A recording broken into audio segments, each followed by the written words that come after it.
2 Coríntios capítulo 5, verso 17 fala assim: assim, se alguém está em Cristo, nova criatura é. As coisas velhas já passaram e tudo se fez novo.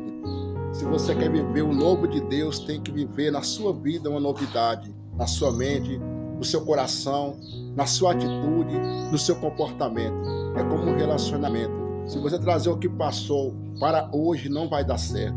E assim é com Deus. Aquela velha vida, o passado, aquilo que você fazia, se você deixar e tiver uma nova vida com Deus, tudo vai se fazer novo. Tudo vai ser novidade de vida na sua vida e tudo vai se mudando dia após dia, porque Jesus Cristo é novidade de vida. Quer viver o novo de Deus? Faça isso. Comece hoje a ter outros pensamentos, atitude, outras ideias, porque Deus vai fazer uma nova história na sua vida de sucesso, de prosperidade e de multiplicação. Confia, acredite no nosso Deus.